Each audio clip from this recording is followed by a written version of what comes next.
Shatter the Silence, Leo's 7-step journey to total transformation. Number 1. Leo was trapped in a world of silence, haunted by the crushing weight of words he couldn't understand. Number 2. Failure wasn't an option anymore. He decided to burn his bridges and dive into the unknown. Number 3. He built an immersion bubble, living and breathing English 24/7 until his brain began to rewire itself. Number 4. Obsession became his fuel. Through the 3-2-1 addicted loop, he practiced until his tongue finally mastered the rhythm of a new language. Number 5.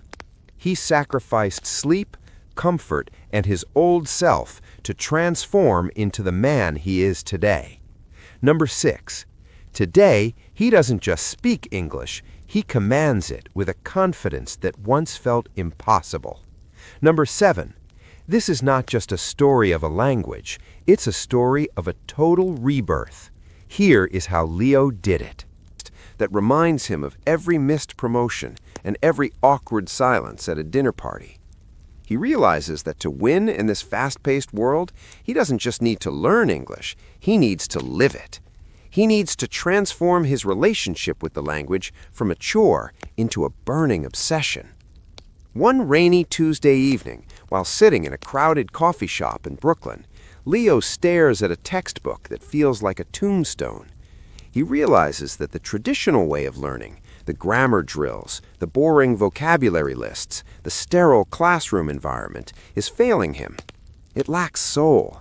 It lacks the fire that drives people to greatness. He decides right then and there to flip the script. He stops trying to study English and decides to become addicted to it. He starts by changing his entire digital ecosystem. His phone, his laptop, even his car's GPS, everything is switched to English. He creates a 24/7 immersion bubble. He realizes that the brain is a powerful machine that adapts to its surroundings. If he surrounds himself with the sounds and rhythms of American life, his mind will have no choice but to follow suit. This is the birth of a new identity. Leo isn't just a student anymore. He is an English-speaking warrior.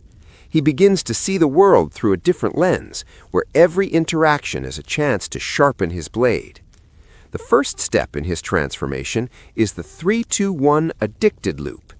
He begins to associate his deepest emotions with English words. When he feels the morning sun hitting his face, he doesn't just feel it, he describes it in English. When he's frustrated with traffic on the I-95, he vents his thoughts out loud in English. He starts narrating his life like he's the protagonist of a Hollywood blockbuster. Leo walks into the kitchen, the scent of fresh Arabica beans filling the air, he whispers to himself. This constant internal and external narration begins to build a bridge between his thoughts and his tongue. The mirror rule becomes his daily ritual. Every morning, he stands before the mirror, looking himself in the eye, and delivers a powerful affirmation. I am a master of communication. My voice has power. My words inspire. He watches his mouth movements, mimicking the sharp consonants and relaxed vowels of the American accent he hears on his favorite podcasts. He's not just practicing sounds, he's building muscle memory, training his vocal cords to dance to a new rhythm. As the weeks turn into months, Leo's obsession grows. He discovers that the secret to fluency isn't perfection, it's persistence. He starts consuming American culture like a hungry lion. He watches late-night talk shows, not just for the jokes, but to understand the timing, the sarcasm, and the cultural nuances that textbooks never mention. He listens to motivational speeches by American icons, absorbing their confidence and their cadence. He realizes that English is a tool for connection. He joins local community groups, volunteers at charity events, and pushes himself into social situations that used to terrify him. He embraces the embarrassment zone, knowing that every mistake is a stepping stone to mastery. When he stumbles over a word at a networking event, he doesn't shrink away. He laughs, corrects himself, and keeps moving. This resilience starts to get noticed. People aren't just hearing his English, they're feeling his energy. He is no longer the quiet guy in the corner. He is becoming a person of influence. The language is no longer a barrier. It's becoming his superpower, a bridge connecting his soul to the vast opportunities of the United States. The transformation in Leo was no longer just internal. The world began to reflect the change he had cultivated within his mind. He realized that to truly master the language of the American corporate world, he had to master the art of the elevator pitch and the subtle nuances of small talk that define American social dynamics. He began spending his lunch breaks at high-end Manhattan plazas, not just to eat, but to eavesdrop on the linguistic rhythm of successful CEOs and creative directors. He analyzed how they used power words like disrupt, leverage, and synergy to command attention.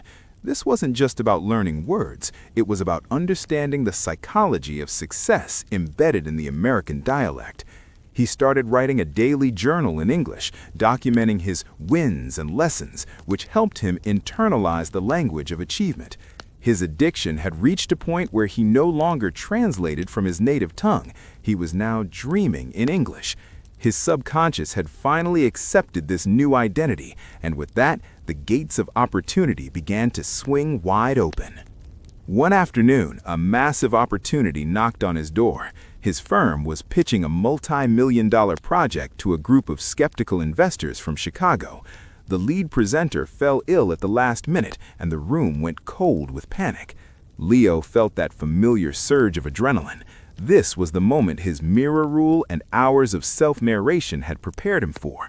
He stepped up to the podium, not as a nervous immigrant, but as a confident communicator who possessed the gift of gab. He spoke with a clarity and passion that electrified the room. He didn't just deliver data, he told a story, a quintessentially American story of growth, resilience, and vision. He used the idioms he had practiced and the vocal inflections he had mastered from his favorite podcasts. The investors weren't just impressed by the numbers, they were captivated by his presence.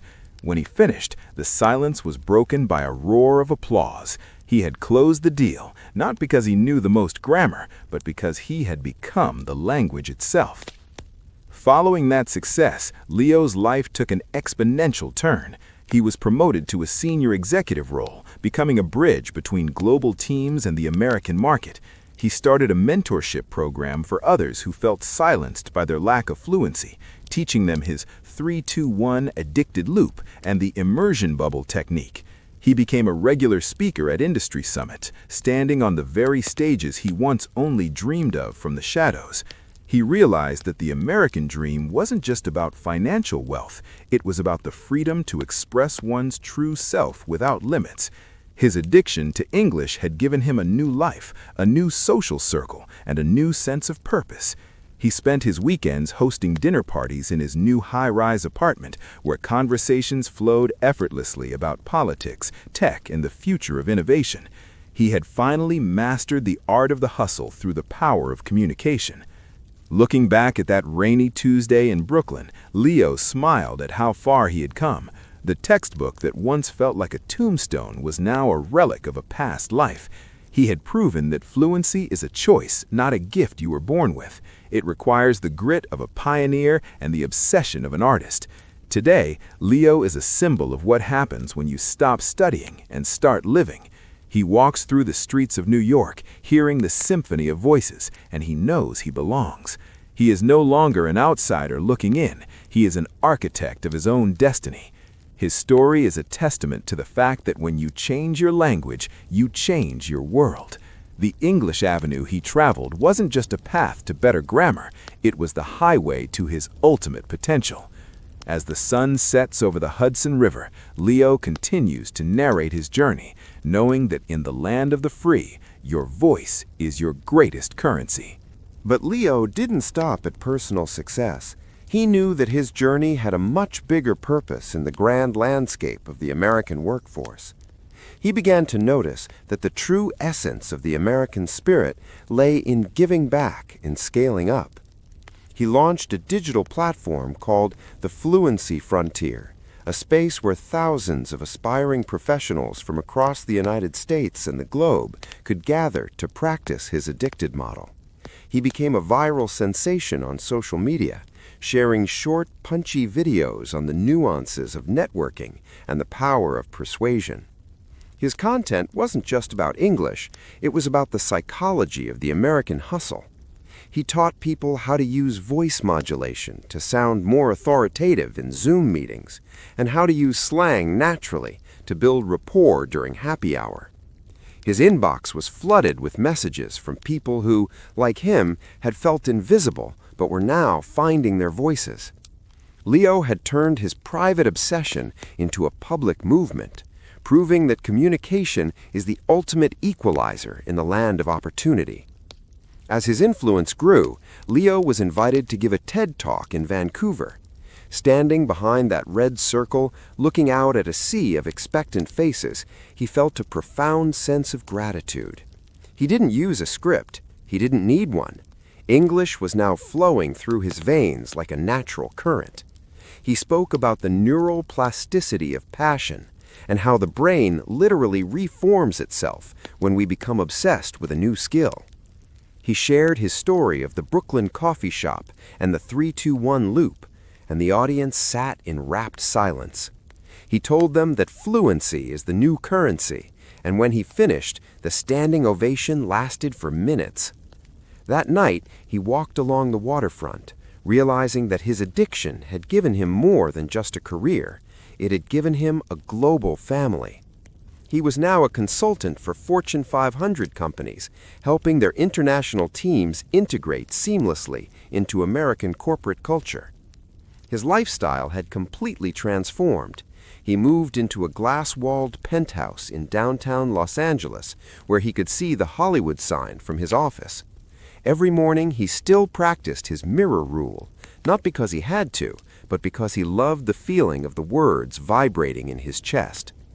He started a podcast called The American Voice, interviewing immigrants, entrepreneurs, and artists who had mastered the art of adaptation.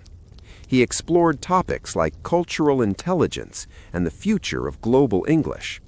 He became a frequent guest on major news networks, providing expert commentary on communication trends. His story was featured in major publications like Forbes and the New York Times, labeled as the man who cracked the code of the American dream. He was no longer just Leo the dreamer, he was Leo the icon, a living proof that language is the most powerful tool ever invented by mankind. In his quiet moments, Leo often returns to that small coffee shop in Brooklyn. He sits in the same corner, orders the same black coffee, and watches the new generation of dreamers clutching their heavy textbooks. Sometimes he walks up to them, flashes a confident smile, and says, "Don't just study it, fall in love with it." He knows that the road ahead for them is tough, but he also knows the rewards are beyond their wildest imagination. He has built a legacy that transcends words. He has shown that to speak a language is to inhabit a soul, and to master English in America is to claim your seat at the table of history. As the city lights twinkle like diamonds below him, Leo closes his eyes and whispers a thank you to the language that set him free. His journey on the English Avenue is far from over. It is a continuous evolution, a never-ending story of growth, connection,